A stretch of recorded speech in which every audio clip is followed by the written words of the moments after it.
Chapter 3. George begins to make the medicine. George took an enormous saucepan out of the cupboard.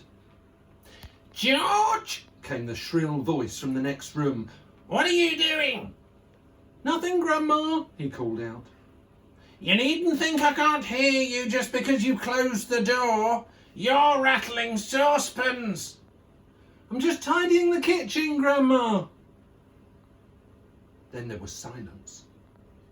George had absolutely no doubts whatsoever about how he was going to make his famous medicine. He wasn't going to fool about wondering whether to put a little bit of this in or a little bit of that. Quite simply, he was going to put in everything that he could find. There would be no messing about, no hesitating, no wondering whether a particular thing would knock the old girl sideways or not. The rule would be this: whatever he saw, if it was runny or powdery or gooey, in it went. Nobody had ever made a medicine like that before. If it didn't actually cure Grandma, then it would anyway cause some exciting results. It would be worth watching. George decided to go his way around the house to various rooms one at a time and to see what they had to offer. First, he would go to the bathroom. There always seemed lots of funny things in the bathroom. So upstairs he went, carrying the enormous two-handled saucepan before him. In the bathroom, he gazed longingly at the famous and dreaded medicine cupboard.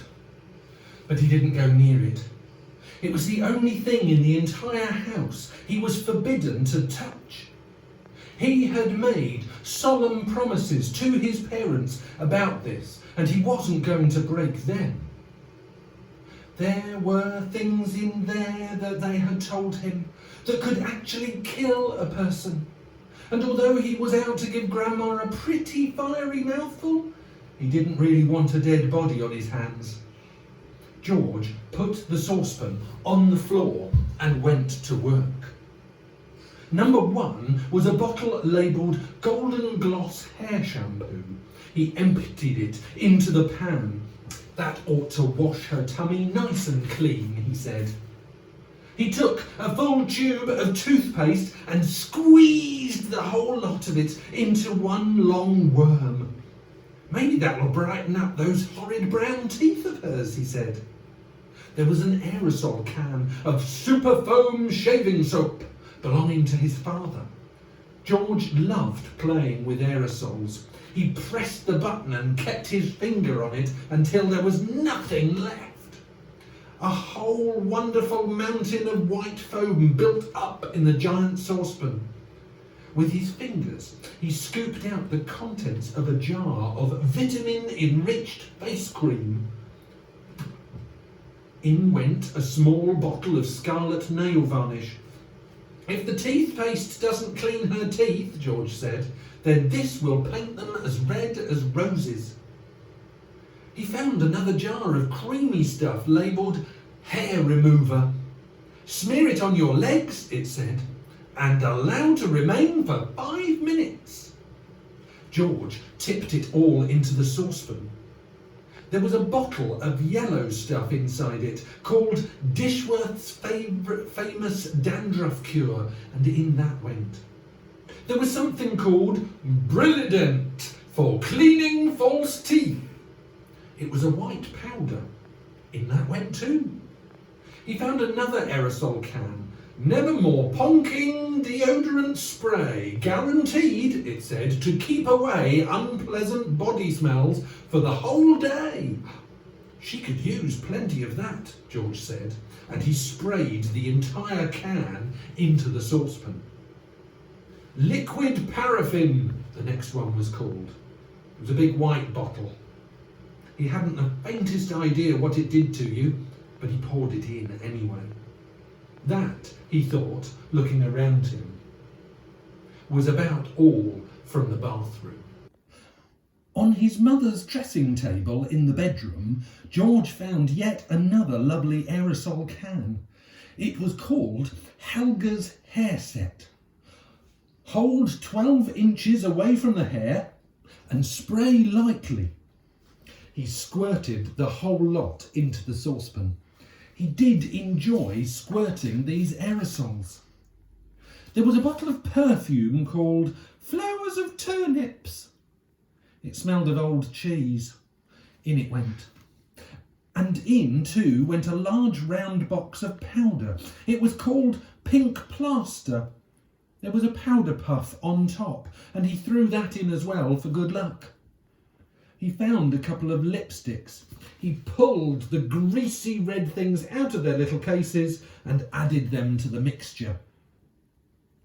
The bedroom had nothing more to offer, so George carried the huge, enormous saucepan downstairs and trotted into the laundry room, where the shelves were full of all kinds of household items.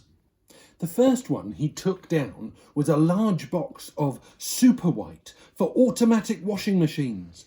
Dirt, it said, will disappear like magic. George didn't know whether Grandma was automatic or not, but she was certainly a dirty old woman.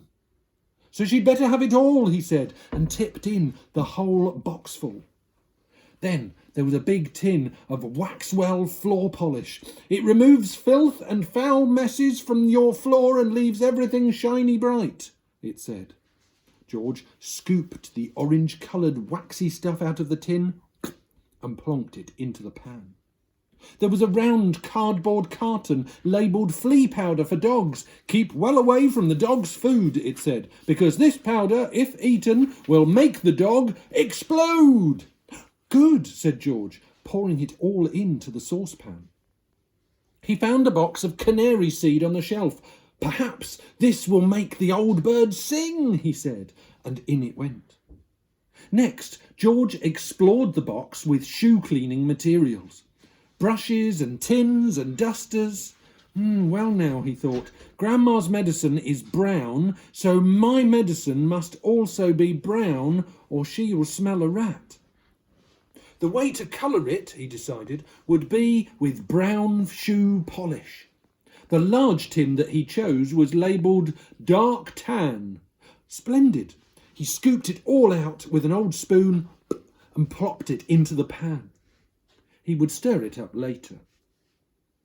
On his way back to the kitchen, George saw a bottle of gin standing on the sideboard. Grandma was very fond of gin. She was allowed to have one small nip of it every evening. Now he would give her a treat. He would pour in the whole bottle. He did. Back in the kitchen, George put the huge saucepan on the table and went over to the cupboard that served as a larder. The shelves were bulging with bottles and jars of every sort. He chose the following and emptied them in, one at a time, into the saucepan. A tin of curry powder, a tin of mustard powder, a bottle of extra hot chilli sauce, a tin of black peppercorns, a bottle of horseradish sauce. There, he said aloud, that should do it. George, came the screechy voice from the next room. Who are you talking to in there? What are you up to? Nothing, Grandma. Absolutely nothing, he called back. Is it time for my medicine yet? No, Grandma. Not for about half an hour. Well, just you see that you don't forget it. I won't, Grandma, George answered. I promise I won't.